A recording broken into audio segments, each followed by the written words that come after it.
नमस्कार दोस्तों, मैं निरंजन शर्मा। आज हम बात करने जा रहे हैं न्यायपालिका की अवमानना। बड़ा चर्चित बिंदु है ये, बहुत ज़्यादा चर्चा में है कि प्रशांत भूषण के द्वारा न्यायपालिका के संदर्भ में जो टिप्पणी की गई उसकी कितनी व्यापक स्तर के ऊपर आलोचना हुई और हम देख रहे हैं कि कोर्ट उनको सज़ा सुनाने की स्थिति में भी शायद नहीं है। देखिए, इसके बारे में थोड़ा सा जानते हैं कि न्यायपालिका की अवमानना होती क्या है, न्यायपालिका की अवमानना किसे कहते हैं। देखिए, न्यायपालिका की अवमानना, सबसे पहली बात तो ये देखिए कि न्यायपालिका की अवमानना का जो कॉन्सेप्ट है ये कहाँ से एक्सेप्टेड है। यह व्यवस्था ब्रिटेन से ली गई है, ब्रिटेन से ली गई है, एक बात। दूसरी बात है, प्रशांत भूषण के द्वारा न्यायपालिका के संदर्भ में क्या कहा गया, किस बिंदु को लेकर उनकी आलोचना हुई और उनके किन आंकड़ों को, उनके द्वारा कही गई किन बातों को न्यायपालिका की अवमानना के रूप में पहचाना जा रहा है। इसमें देखो, पहली बात तो उन्होंने क्या कहा, भारत के वर्तमान मुख्य न्यायाधीश, सर्वोच्च न्यायालय के मुख्य न्यायाधीश जस्टिस शरद अरविंद बोबड़े भारतीय जनता पार्टी के एक नेता की मोटरसाइकिल पर बिना मास्क लगाकर जा रहे थे। तो उन्होंने इसकी आलोचना की कि न्यायपालिका के द्वारा या न्यायिक गतिविधि ये उचित नहीं है, एक आम नागरिक के लिए क्या संदेश पहुंचाती है। दूसरी उन्होंने क्या आलोचना की, उन्होंने वर्तमान लोकतंत्र के खतरे के संदर्भ में अपनी टिप्पणी प्रकट की और ये कहा, गत चार मुख्य न्यायाधीश सुप्रीम कोर्ट के चीफ जस्टिस, मुख्य न्यायाधीश के कार्यकाल में लोकतंत्र अत्यंत खतरनाक स्थिति में रहा। उन्होंने आलोचना की सुप्रीम कोर्ट के 4 पूर्व जस्टिस के कार्यकाल के दौरान की गतिविधियों के संदर्भ में लोकतंत्र के खतरे के बारे में। और दूसरा, शरद अरविंद बोबड़े जो सर्वोच्च न्यायालय के वर्तमान मुख्य न्यायाधीश हैं, यह है भारतीय जनता पार्टी के एक नेता की मोटरसाइकिल पर बिना मास्क जा रहे थे। जैसे कि हम जानते हैं, कोरोना वायरस डिजीज 19 कितने व्यापक स्तर के ऊपर चल रहा है, इस संदर्भ में उन्होंने आलोचना प्रकट की। अब यहाँ मैं आपको बताता हूँ कि न्यायपालिका की अवमानना क्या होती है, इसका वर्णन कहाँ पर है, संविधान में, क्षमा चाहता हूँ, कौन से सेक्शन में इसकी चर्चा की गई है, ये सब बात मैं आपको बताता हूँ। देखिए, न्यायिक अवमानना अधिनियम 1971, न्यायिक अवमानना इससे पहले 1952 का था, वो समाप्त हो गया। न्यायिक अवमानना अधिनियम 1971 के section 2B and section 2C में इनका वर्णन है। पहले हम देखते हैं सेक्शन 2B में क्या लिखा हुआ है। दोस्तों, सेक्शन 2B में लिखा हुआ है कि यदि कोई व्यक्ति न्यायिक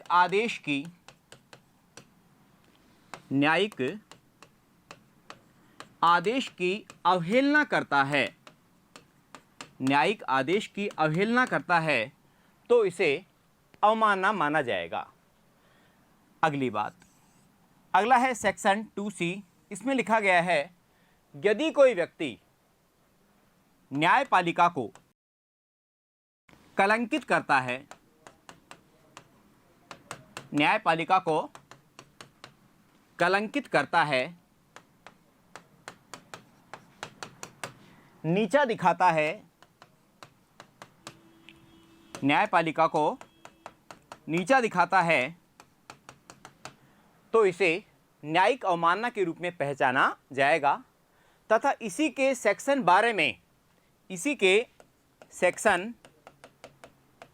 12 में दंड का प्रावधान वर्णित है। और दंड का प्रावधान दोस्तों ये है कि यदि कोई व्यक्ति न्यायिक अवहेलना करता है तो उसे 6 माह की सजा या 2000 रुपये के जुर्माने का प्रावधान है। मैंने आपको एक बेसिक बात बताई है कि न्यायिक अवमानना के संदर्भ कहाँ पे सेक्शन में लिखे हुए हैं। और मैंने आपको प्रशांत भूषण के बारे में बताया उन्होंने क्या कहा। बेसिकली अब हम बात करते हैं कि एक तरफ तो हम बात कर रहे हैं कि प्रशांत भूषण के द्वारा आलोचना की गई और दूसरी तरफ यहाँ पे क्या लिखा जा रहा है, अवमानना। सर्वोच्च न्यायालय के न्यायाधीशों की उन्होंने क्या की, आलोचना की है, उन्होंने अवमानना नहीं की है। यहाँ पे इस सेक्शन में क्लैरिफिकेशन नहीं है कि आप अवमानना किसे कह रहे हैं।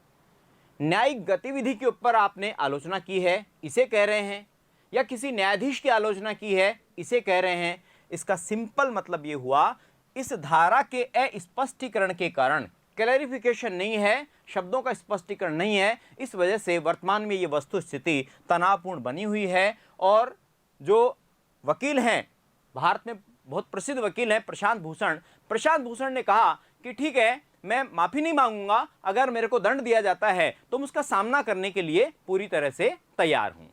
नेक्स्ट, इसी बात को हम आगे बढ़ाते हैं कि न्यायिक अवमानना से संबंधित से पहले क्या हुआ। देखिए दोस्तों, 2017 में कलकत्ता के जज 2017 में कलकत्ता हाईकोर्ट के जज C.S. कर्णन के द्वारा सुप्रीम कोर्ट की आलोचना की गई थी तथा उन्हें 6 माह की सजा का दंड मिला था। 6 माह की सजा का उन्हें दंड दिया गया था। देखिए, ये बात कब की है, 2017 की, जब इन्होंने आलोचना की सुप्रीम कोर्ट की। इनको कितने महीने की सजा दी गई थी, 6 महीने की। ये न्यायिक इतिहास में पहला मामला था, इट वाज फर्स्ट मैटर, पहला मामला था जब किसी हाई कोर्ट के न्यायाधीश को सुप्रीम कोर्ट ने जो है दंडात्मक उसके ऊपर कार्रवाई की हो। नंबर 2, सेकंड एग्जाम्पल है दोस्तों, दूसरा उदाहरण है कि 2018 में सुप्रीम कोर्ट के 4 सिटिंग जज, मतलब जो वर्तमान में जज थे, उस समय जज थे, 4 सिटिंग जज द्वारा, न्यायाधीशों द्वारा इस बात को लेकर आलोचना की गई कि सुप्रीम कोर्ट में न्यायिक मामलों की सुनवाई के बारे में जो आवंटन व्यवस्था है वह भेदभावपूर्ण है, वह गलत है। और उन्होंने प्रेस कॉन्फ्रेंस के द्वारा इसकी आलोचना की। भारत की व्यवस्थापिका, कार्यपालिका, न्यायपालिका में पूरी तरह से भूचाल आ गया था। उस समय किसी प्रकार की कोई भी सजा नहीं हुई। डायरेक्ट जो सिटिंग जज हैं, उन सिटिंग जज के ऊपर अंगुली उठाई गई थी। सिटिंग जज हैं, उनके द्वारा अंगुली उठाई गई थी न्यायिक कार्रवाई के ऊपर। उस समय किसी प्रकार की कोई भी दंड का प्रावधान नहीं किया गया। अभी प्रशांत भूषण ने एक शब्द का प्रयोग क्या किया और उनके ऊपर दंड का प्रावधान और सजा सुनाने की बात की गई। तो मैंने आपको बताया, पहला मामला 2017 में था, ये दूसरा मामला 2018 में जब ऐसा किया गया। इसका मतलब तो ये हुआ, अगर न्यायपालिका के बारे में किसी भी व्यक्ति ने कुछ बोला, अगर न्यायिक गतिविधि के बारे में किसी भी नागरिक के द्वारा कुछ बोला गया, तो उसे जो है अवमानना मानकर उसको दंडित किया जा सकता है। ये कैसा कानून है? एक तरफ तो हमको हमारा सर्वोच्च न्यायालय अधिकृत स्थिति देता है, हम खुद या संविधान निर्माताओं के द्वारा जो है सुप्रीम कोर्ट को और हाई कोर्ट को जो है संरक्षण दिया गया अनुच्छेद 129 के तहत, अनुच्छेद 215 के तहत और अनुच्छेद 142(2) के तहत। 129 में क्या है? सुप्रीम कोर्ट का अभिलेख क्षेत्राधिकार, सुप्रीम कोर्ट का अभिलेख क्षेत्राधिकार। और दूसरी तरफ यहां पे अनुच्छेद 215 में, दीज ऑल आर आर्टिकल्स, अनुच्छेद 215 में हाई कोर्ट्स का अभिलेख क्षेत्राधिकार। अभिलेख यानी रिकॉर्ड, सुप्रीम कोर्ट के द्वारा सुनाए गए डिसीजन एक निश्चित समय के बाद रिकॉर्ड बन जाएंगे। अगर उनके ऊपर रिकॉर्ड के ऊपर कोई आपत्ति प्रकट कर रहा है तो उस व्यक्ति के लिए सजा का प्रावधान है 6 महीने का और 2000 रुपये की सजा, 2000 रुपये की सजा, 2000 रुपये का जुर्माना और 6 माह की सजा का प्रावधान है। यहाँ पे इन आर्टिकल्स के तहत हमारे सुप्रीम कोर्ट और हाई कोर्ट को हमारे संविधान निर्माताओं ने संरक्षण दिया। और 142 में सुप्रीम कोर्ट संसद द्वारा बनाए गए कानून के दायरे में रहकर जो है अपनी अवमानना की व्यवस्था को सुरक्षित रख सकता है। तो एक तरफ तो हमारे संविधान निर्माताओं ने इनको संरक्षण दिया है, दूसरी तरफ सुप्रीम कोर्ट, हाई कोर्ट के ऊपर या सुप्रीम कोर्ट के ऊपर या न्यायपालिका के ऊपर कोई अगर जरा सी आपत्ति प्रकट कर रहा है तो उसको अवमानना माना जा रहा है। एक तरफ हम उसको कहते हैं सुप्रीम कोर्ट को कि हमारा कस्टोडियन है, हमारे संविधान का संरक्षक है, मौलिक अधिकारों का संरक्षक है, और दूसरी तरफ सिंपल मतलब ये हुआ एक स्वस्थ लोकतंत्र की निशानी ये नहीं है। एक स्वस्थ लोकतंत्र की निशानी ये है कि एक स्वस्थ लोकतंत्र में आलोचना का अधिकार हर नागरिक को प्राप्त है, आलोचना करने का अधिकार प्रत्येक नागरिक को प्राप्त है, वो आलोचना कर सकता है। तो मैं समझता हूं कि यहाँ पे कानून की अस्पष्टता के कारण एक बहुत बड़ा, बहुत व्यापक स्तर के ऊपर एक विवाद पैदा हुआ है और यह जो है बहुत ज़्यादा चर्चा में है। ब्रिटेन जैसा राष्ट्र जिसने अवमानना के प्रावधानों की शुरुआत की थी, जब उस राष्ट्र ने अवमानना जैसे प्रावधानों को समाप्त कर दिया तो संभवतया भारत में भी इसे समाप्त कर देना चाहिए।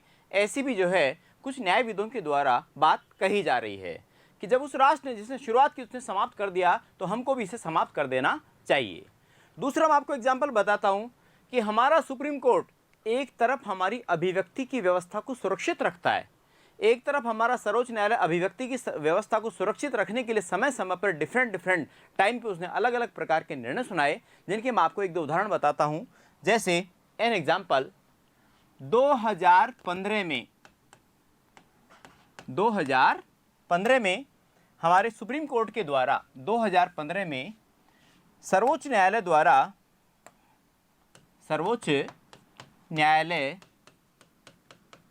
द्वारा इंफॉर्मेशन टेक्नोलॉजी एक्ट, सूचना एवं प्रौद्योगिकी एक्ट की धारा 66 को समाप्त किया गया, धारा 66 को समाप्त किया गया तथा यह कहा गया कि यह जो धारा है यह अभिव्यक्ति की आज़ादी के ऊपर प्रतिबंध लगाती है। तो एक तरफ तो हमारा सुप्रीम कोर्ट हमको अधिकृत स्थितियां विभिन्न प्रकार के निर्णयों के माध्यम से प्रदान कर रहा है और दूसरी तरफ केवल आलोचना करने मात्र से दंड के प्रावधानों की व्यवस्था कर रहा है। तो सबसे बड़ा संकट यही है, अवमानना और आलोचना का जो वास्तविक अंतर है वह स्पष्ट होना चाहिए। दूसरा उदाहरण बताता हूं। हाल ही में सर्वोच्च न्यायालय ने इंटरनेट की पहुंच